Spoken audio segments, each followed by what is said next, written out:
साथियों नमस्कार, मैं हरिश्चंद्र बर्णवाल इस वीडियो में आप सभी का स्वागत करता हूं।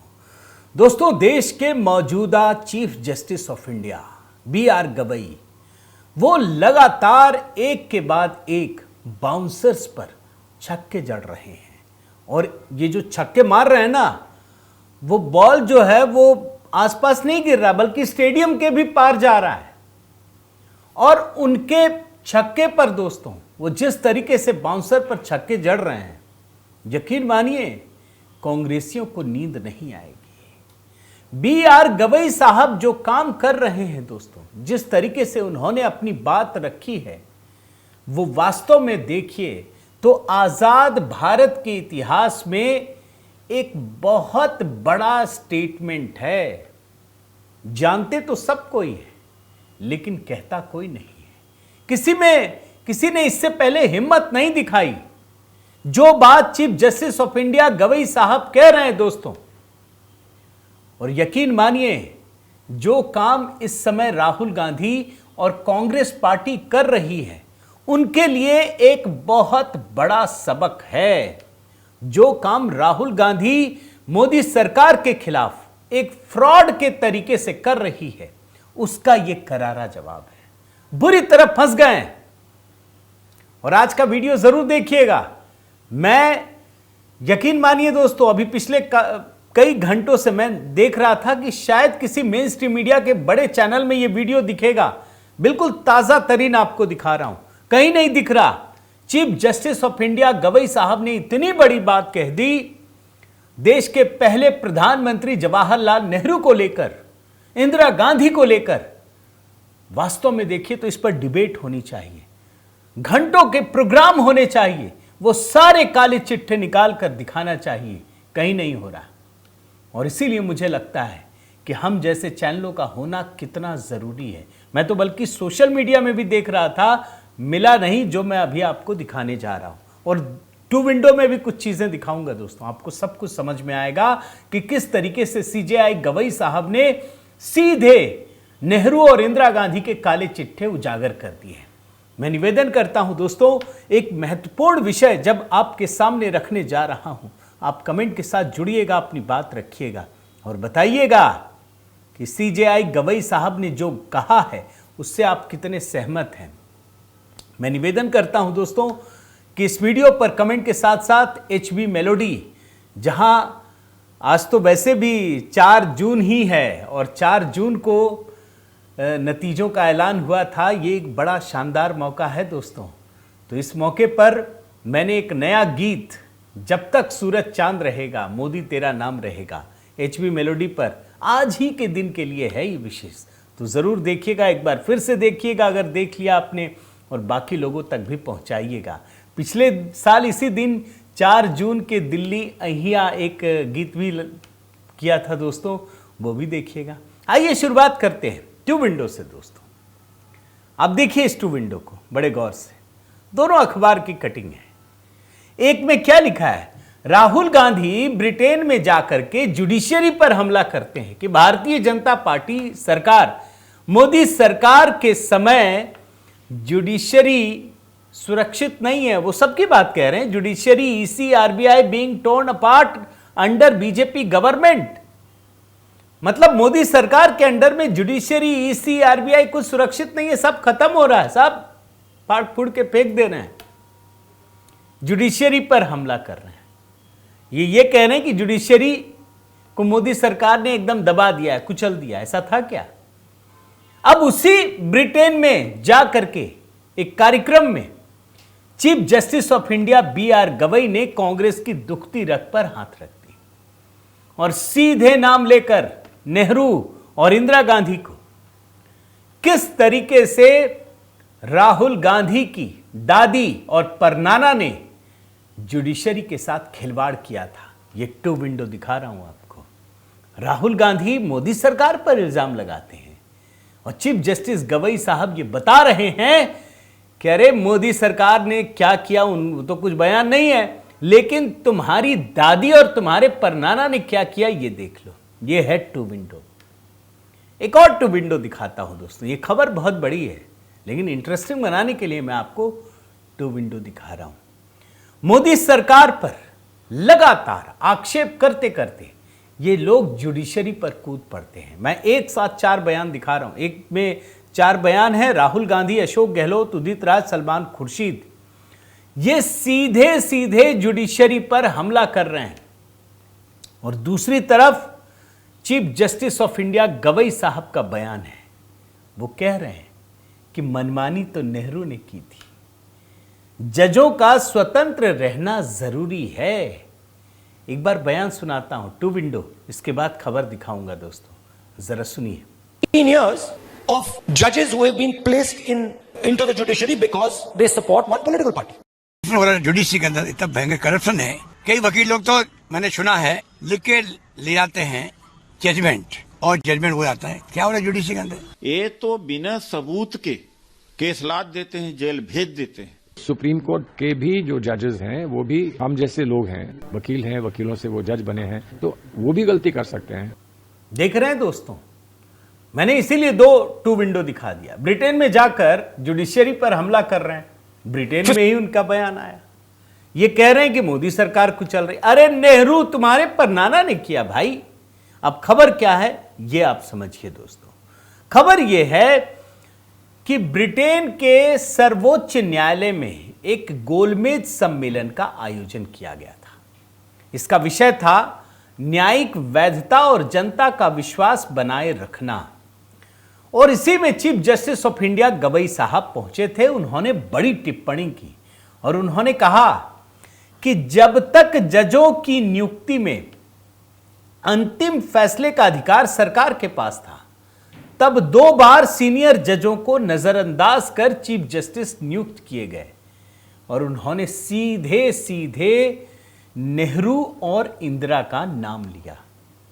और ये जो गोलमेज सम्मेलन हो रहा है ना दोस्तों, इसमें भारत की तरफ से भारत के न्यायमूर्ति विक्रमनाथ भी थे।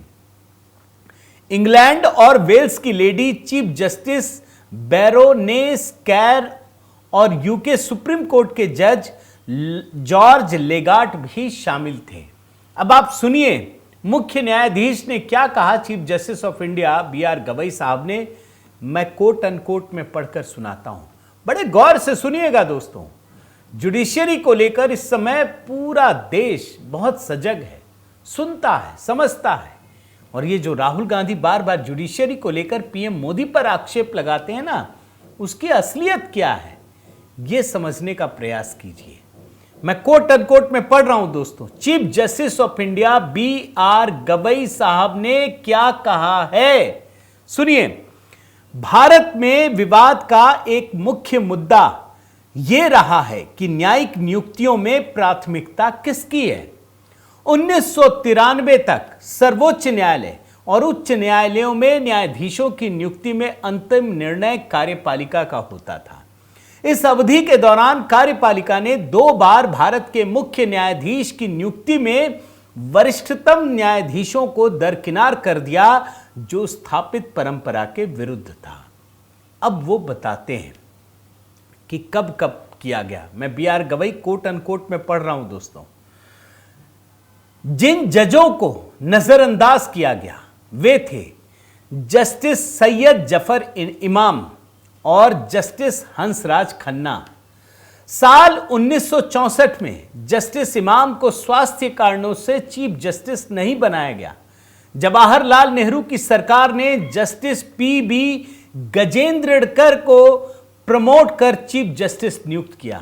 वहीं 1977 में जस्टिस हंस खन्ना को इंदिरा गांधी सरकार के गुस्से का सामना करना पड़ा, जब ADM जबलपुर बनाम शिवकांत शुक्ला मामले में उनके असहमति वाले फैसले के कुछ महीनों बाद ही उन्हें चीफ जस्टिस का पद खोना पड़ा था। उसमें उन्होंने फैसला सुनाया था कि राष्ट्रीय आपातकाल के दौरान भी मौलिक अधिकारों को निलंबित नहीं किया जा सकता है। 2 केस के बारे में बता रहे हैं। एक बार जस्टिस सैयद जफर इमाम, उनको चीफ जस्टिस बनना था, नेहरू ने नहीं बनाया, बोले बीमार है नहीं बनाएंगे। दूसरी बार जस्टिस हंसराज खन्ना को, और इनको भी इसलिए नहीं बनाया गया क्योंकि आपातकाल जो इंदिरा गांधी ने लगाया था उसके खिलाफ फैसला दिया था।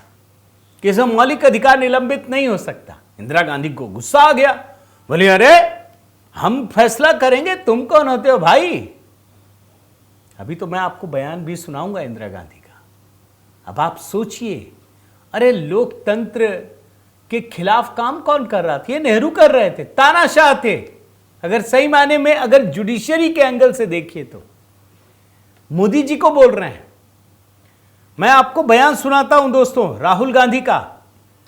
हर मुद्दे पर हर बार ये मोदी सरकार पर इल्जाम लगाते हैं और ये कहते हैं कि मोदी ने हिंदुस्तान के सब इंस्टीट्यूशंस पर आक्रमण कर रखा है। मीडिया की बात कहते हैं, ब्यूरोक्रेसी, इलेक्शन कमीशन और तो और जुडिशरी की बात कहते हैं। इनको आईना दिखाने के लिए मैं कुछ बैकग्राउंडर आपको दिखा रहा हूं दोस्तों। पहले बयान सुनिए राहुल गांधी का, सुनिए। ने हिंदुस्तान के सब इंस्टीट्यूशंस पर आक्रमण कर रखा है, चाहे वो मीडिया हो, चाहे वो ब्यूरोक्रेसी हो, इलेक्शन कमीशन हो, जुडिशरी हो, सब पे आक्रमण कर रहे हैं। देख रहे हैं ना, ये मोदी सरकार पर इल्जाम लगा रहे हैं कि ये जुडिशरी पर आक्रमण कर रहे हैं। मैं अब इनकी दादी इंदिरा गांधी, जिनके बारे में chief justice of India BR Gavai साहब ने कहा है, मैं इंदिरा गांधी का एक बयान आपको सुनाता हूं। और ये जो बयान है ना, ये सुप्रीम कोर्ट पर है, सुप्रीम कोर्ट के एक जज पर है, मिस्टर शाह। आप बयान सुनिए क्या कहते हैं। ये कह रही हैं, कह रहे सब आपको पता है, ये हम करते हैं। लोकतंत्र में हमको पता होता है कि हमको कैसे आगे बढ़ना, आप फैसला नहीं कर सकते। बयान सुनिए। How does Mr. Shah know what is happening in the political world? What are the forces at work which want to destroy a developing economy? Is a judge competent to decide that? Then why have democracy? Why have elections? Why have political people in power? How does Mr. Shah know what is happening in the political world? What are the forces at work which want to destroy a developing economy? Is a judge competent to decide that? देख रहे हैं ना, ये इंदिरा गांधी का बयान है। आप जानते हैं दोस्तों, इंदिरा गांधी कमिटेड जुडिशरी चाहती थी कि जो हम कहें वही हो। ये बयान दे रही हैं, how does mister Shah knows what is happening in the political world. मैं हिंदी ट्रांसलेशन में आपको पढ़कर बताता हूं क्या कहा था अभी इस बयान में। मिस्टर शाह को क्या पता है कि राजनीतिक जगत में क्या हो रहा है, वो कौन सी ताकतें हैं जो एक विकासशील अर्थव्यवस्था को नष्ट करना चाहती हैं। क्या एक जज इसका निर्णय करने के लिए सक्षम है? फिर लोकतंत्र की जरूरत क्या है? चुनाव क्यों होते हैं? राजनीतिक लोग सत्ता में क्यों हैं? मिस्टर शाह को क्या पता कि राजनीतिक जगत में क्या हो रहा है? क्या एक जज इसका फैसला करने के लिए सक्षम है? इज अ जज कॉम्पिटेंट टू डिसाइड दैट?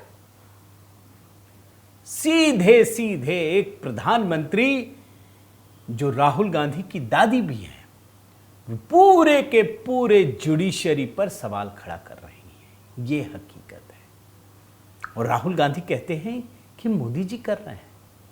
मैं तो आपको दोस्तों एक आध एग्जाम्पल भी दिखा देता हूं कैसे ये लोग काम करते थे। एक नाम है जस्टिस बहरुल इस्लाम। आप इनका पूरा देख लेंगे ना, किस दिन मैं आपको बताऊंगा बहुत डिटेल से इनके बारे में। सर चकरा जाएगा, समझ नहीं पाएंगे। सिर्फ आप समझिए कि इंदिरा गांधी के समय क्या क्या हुआ। ये पेशे से वकील थे, इसके बाद इनको सांसद बना दिया कांग्रेस ने। इसके बाद ये हाई कोर्ट के जज बन गए, वकील, फिर सांसद, फिर हाई कोर्ट के जज, फिर ये हाई कोर्ट के मुख्य न्यायाधीश बन गए। फिर वहां से ये राज्यसभा चले गए, फिर वहां से सुप्रीम कोर्ट के जस्टिस बने, फिर वहां से निकले तो कांग्रेस से लोकसभा का चुनाव लड़ पड़े और उसके बाद आखिर में राज्यसभा सांसद बने। यह स्थिति है, आप समझ लीजिए। यह इंदिरा गांधी ने किया था।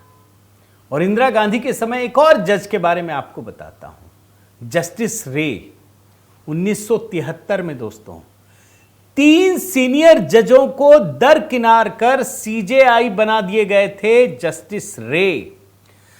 जानते हैं और आपातकाल से क्या कनेक्शन है, मैं आपको बताता हूं।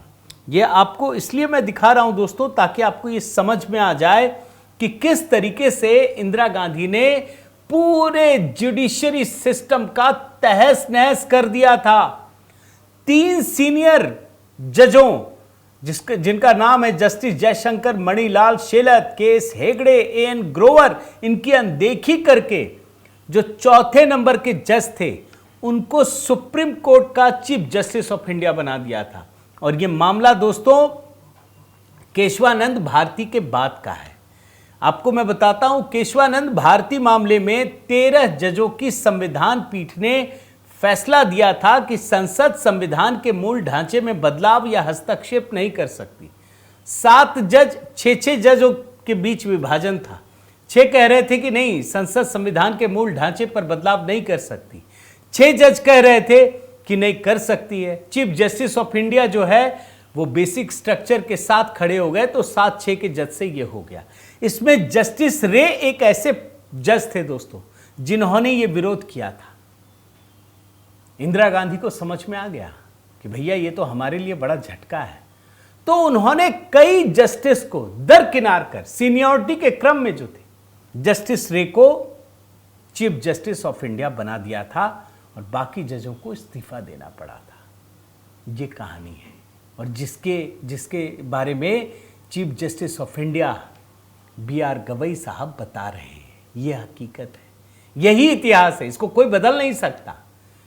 लेकिन कहते हैं ना, उल्टा चोर कोतवाल को डांटे, यह आदत पड़ी है। यह वही गांधी परिवार है दोस्तों, राहुल गांधी है, जिसके बारे में कांग्रेसी आज भी बड़ी बेशर्मी के साथ खुलकर कहते हैं कि गांधी परिवार के लिए अलग कानून बनना चाहिए। आप भूले नहीं होंगे, कई बार दिखा चुका हूं। तो दरअसल इनको आदत पड़ी हुई है कि नहीं, एंटाइटलमेंट, कि हम गांधी परिवार हैं, हम कुछ भी कर सकते हैं, बाकी कोई कुछ नहीं कर सकता। तो जो इल्जाम दरअसल नेहरू के ऊपर था, इंदिरा के ऊपर था, वो उसका पाप धोने के लिए मोदी जी पर डाल रहे हैं, लेकिन ऐसा कर नहीं पाएंगे। और chief justice of India BR Gavai साहब का दोस्तों बयान बड़ा ही स्वागत किए जाने योग्य है। मैं निवेदन करता हूं कि आप इस सवाल का जरूर जवाब दीजिएगा कि जो चीज CJI गवई साहब ने कहा उसे आप किस तरीके से लेते हैं। आप सहमत हैं, असहमत हैं, जरूर कमेंट के साथ अपनी बात रखिएगा। और हाँ दोस्तों, आपसे निवेदन करता हूं कि जरूर इस चैनल को अगर आपने सब्सक्राइब नहीं किया है तो जरूर कीजिए, लाइक कीजिए, बेल आइकन दबाइए। देखिए व्हाट्सएप चैनल भी है दोस्तों, व्हाट्सएप चैनल भी है हमारा, एक व्हाट्सएप ग्रुप भी है, आप उससे भी जुड़ सकते हैं। वो नंबर आपकी स्क्रीन पर है, डिस्क्रिप्शन में भी है। और हाँ, HB मेलोडी, इससे ज़रूर जुड़िए। इसमें लगातार नए गीतों की रचना हो रही है दोस्तों, वीडियो भी तैयार हो रहे हैं।